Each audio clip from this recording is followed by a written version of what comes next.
It is about 6:30, maybe 7 o'clock, and we try to shoot for getting Kieran to bed about 7 o'clock. Kieran has already had his gummy, his melatonin gummy for tonight, and Amanda is getting the medications ready. This is a 60 milliliter syringe that medicine has to be drawn in, or water has to be drawn into for flushing the extension. And she's also going to prime the extension with it. All of these pieces also get washed daily. They get soaked in hot soapy water and then scrubbed by hand and laid out on a drying mat to dry. That syringe has medications that are in tablets. You can see there, the camera's having a little bit of trouble focusing, but there we go. But there are tablets, but she can draw water up into this syringe. And once she gets all of the air out of the syringe, puts a cap on it.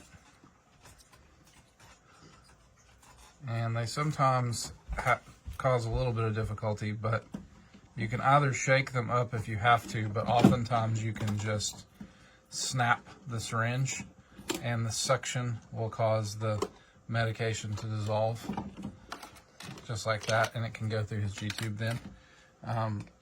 Syringes often snap a lot better than that. That one was there's a cap and that comes from the pharmacy, and then this is a little extension that we can connect his syringes directly to and draw up the medication that we need.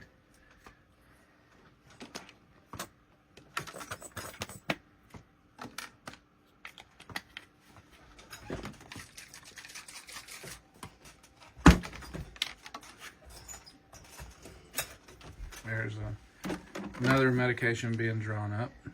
These are the bags for Kieran's nightly feed in this top cubby here. And then in some of these bins, there is his formula, which is actually a blenderized whole organic food. It's chicken and other things. And while she's working on that, see that one's formula. Yeah. So Kieran's formula is a little thicker than, there's Kieran. Say hi, Kieran. His formula is a little thicker than just standard formula since it's blenderized food. So as a result, the bags that the DME sends us do not work all that well for Kieran's formula without being adapted. So each night we take apart part of the pumping system of the bag itself, and this little taper right here gets cut off so that the opening to the feed is slightly larger. Once it's trimmed up, we reattach that. And she adds 3 of these bags of formula, which are 300 milliliters each. And there you can see the formula that we use. She adds 3 of those bags and then adds some water to it as well to thin it down. Because even with cutting that and modifying the bag, it's still very, very viscous, very thick. So those each get cut open and added to the bag with water added.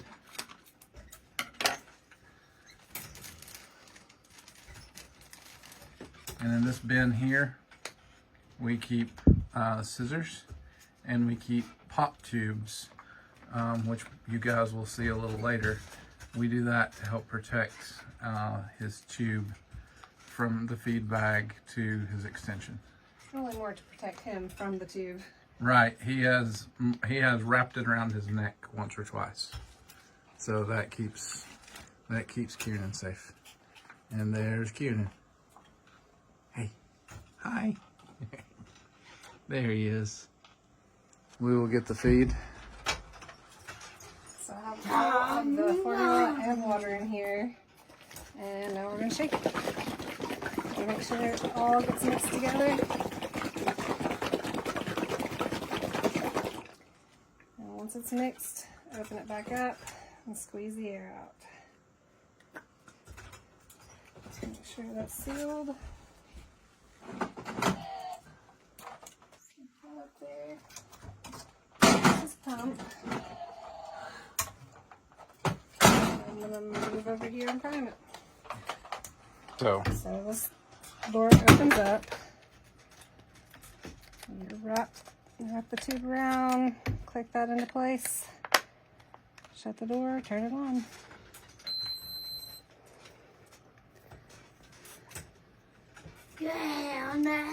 This one thankfully has an auto prime feature, so I can get it started priming and then go gather other supplies. And this is, oftentimes we're working together on this process. I'll be getting food ready or priming things, getting everything set up while Amanda's doing something different. Kind of divide and conquer. And there's the pump done priming. It didn't prime all the way, but you can push that button again. And in fact, while it's working, I'll zoom in here and you can watch it. For those who have never had a child with a G-tube, you can set the flow rate, however fast or slow you may need it. And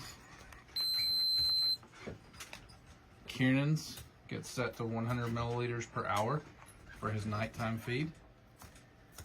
And after that, turn it off for just a few moments, because if you don't, it will yell at you.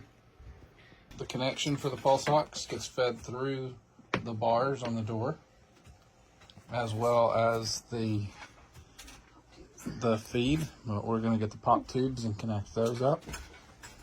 That's about it over Kiernan.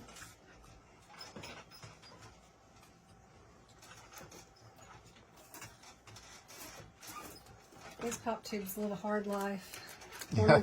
Kiernan wakes up in the morning, he chews on them. So They get rolled over on and they get chewed on and all kinds of things, but they keep the tube from, the extension tube from, or not the extension tube, but the feed tube from getting wrapped around his neck. And you can see it got fed through the door. Yeah. So that's everything. Now it's time to get Kiernan in bed. Hey Kiernan, can you come climb in bed for me, buddy? There you go. Good job. Now lay down. Uh-huh. That's right. Night, night. Mama's going to give you medicine and your food. And Kiernan will go night, night. yeah, no. Legs up. His legs go out, and one of Amanda's legs has to go over his because he kicks a lot. And we're getting to skip one step tonight because his G-tube site looks really good tonight. And it just got cleaned. Just got cleaned in the shower, so we don't have to do the cleaning and the medication that we sometimes have to put on it. So that speeds things up a little bit. Now, for non-G-tube parents, this is venting. Kiernan does eat by mouth throughout the day, and he drinks, and so he doesn't burp very often. So now he just did. He burps directly from his belly, which, for those who haven't heard Kiernan say it, we refer to his G-tube as his extra belly button. And then here comes what Kiernan himself called, almost as soon as the surgery was over, his belly tail. He calls his extension his belly tail. And this is the first of the medications. This is the pill that you saw being dissolved in the water.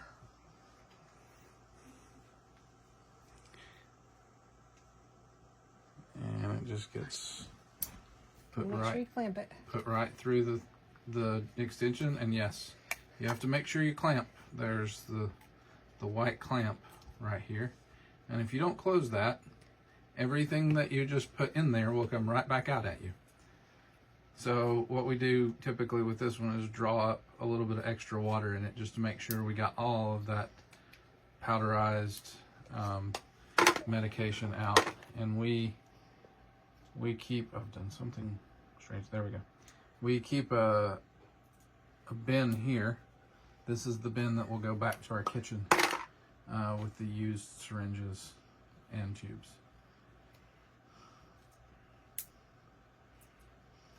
And there's the last of the medications. Now, the first flush. He does not get this whole syringe at one time. No, that's 60 milliliters, and we typically do about 20 just to make sure that all the medications do get washed into a system before we start the feed. And then he'll get the rest in the morning before and after his medicines. After his overnight feed, we flush with 20 milliliters of water. And then Good night.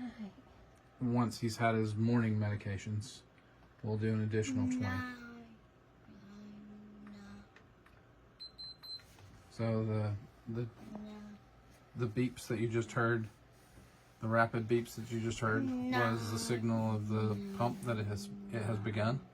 So his nightly feed has started. And at 7 p.m.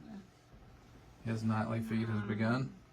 It takes about 10 hours or so to run, so around 5 o'clock in the morning it will alert us that it is all done, and I will come in here and turn it off.